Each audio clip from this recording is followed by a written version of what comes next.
Perkenalkan, nama saya Adam Turanugrah, absen 1 dari kelas 11 IPS 2. Saya di sini akan menjelaskan tentang biografi tokoh Kiai Haji Mas Mansur dan apa peran beliau dalam Indonesia. Check it out. Kiai Haji Mas Mansur adalah arek Surabaya kelahiran kampung Sawahan yang sekarang bernama Kampung Baru Nur Anwar. Pada tanggal 25 Juni 1896, ia adalah putra Kiai Mas Ahmad dari keluarga pesantren Sidoresno, Surabaya. Ibunya yang bernama Ramlah. Pendidikan Mansur dimulai dengan belajar pada ayahnya sendiri, kemudian belajar pada Kiai Colil di Kademangan, Bangkalan, Madura.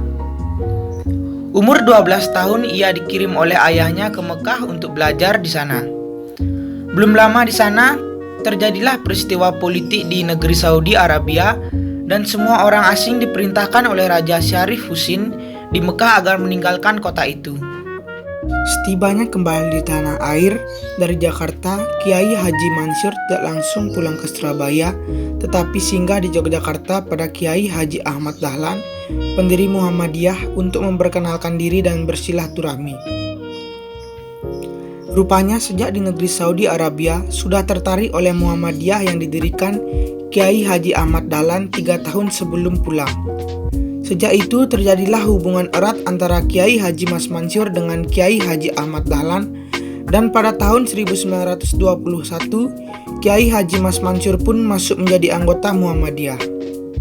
Sebelum masuk Muhammadiyah, lebih dahulu telah tertarik kepada politik dan menjadi anggota Serikat Islam sejak tahun 1915. Di samping itu, aktif di dalam lembaga pendidikan bersama rekan-rekannya ulama, mendirikan Madrasah Nahdlatul Watan, Taswirul Afkar, dan mengajar di pesantren ayahnya, Madrasah Mufidah.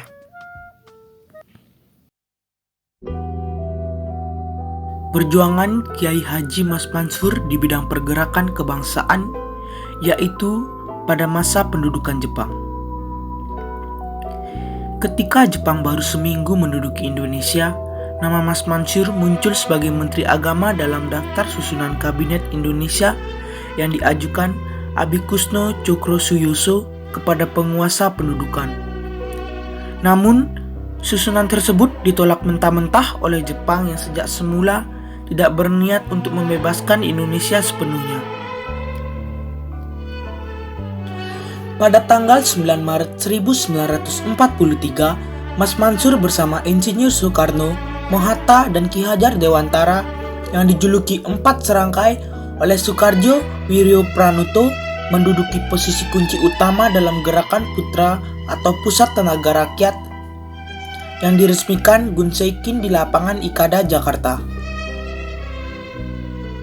Dalam rapat itu, Mas Mansur turut memberikan pidato sambutan, antara lain ia mengatakan bahwa Indonesia dapat lepas dari cengkraman Belanda berkat Dai Nippon karena suatu hal putera baru mulai berfungsi sejak tanggal 16 April 1943. Gerakan ini bermarkas besar di Jalan Sunda 18 atau sekarang jalannya yang bernama Jalan Gereja Tersia.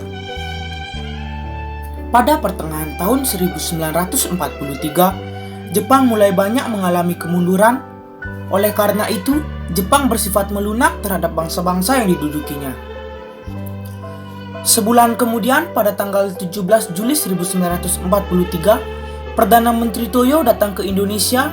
Dalam pidatonya di lapangan Ikada, ia menekan pentingnya posisi Jawa dalam Perang Asia Timur Raya. Di sana, posisi Jepang semakin kritis dalam perang. 2 minggu setelah PM Toyo berpidato di Jakarta, pasukan sekutu menjatuhkan bom di Surabaya. Sementara itu, gerakan Putra yang didirikan untuk mendukung kepentingan Jepang dalam perkembangannya ternyata tidak sesuai dengan harapan semula dan dianggap mengancam posisi Jepang di Jawa. Selanjutnya, pada tanggal 1 Maret 1944, dibentuklah Jawa Hokakai atau biasa disebut dengan Himpunan Kebangkitan Rakyat Jawa yang bertujuan untuk mempercepat kemenangan akhir sesuai dengan amanat Saiko Shikikan. Dan Pada tanggal 28 Mei 1945, diresmikanlah Badan Pendidik Usaha Persiapan Kemerdekaan Indonesia atau bisa disebut dengan BPUPKI. Badan ini diketuai oleh Dr. Rajiman Wetyo Diningrat yang beranggotakan 68 orang.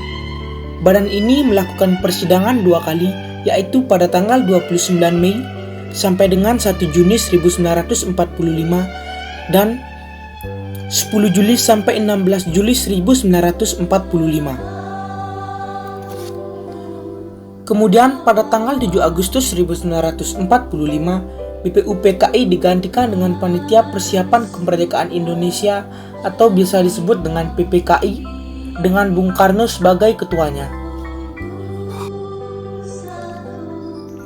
Ketika pecah perang kemerdekaan, Mas Mansur belum sembuh benar dari sakitnya. Namun ia tetap ikut berjuang memberikan semangat kepada barisan pemuda untuk melawan kedatangan tentara Belanda.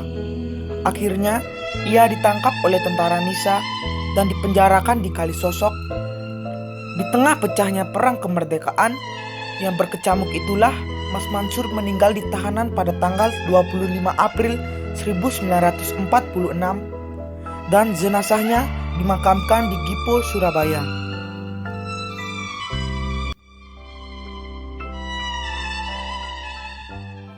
Saya memilih tokoh Kiai Haji Mas Mansur karena beliau yang mempunyai jiwa nasionalisme yang kokoh dan kuat.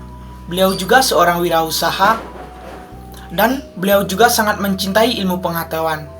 Jadi itulah saya kenapa memilih tokoh Kiai Haji Mas Mansur. Sekian biografi singkat tentang Kiai Haji Mas Mansur. Bila ada salah kata, saya mohon maaf. Terima kasih.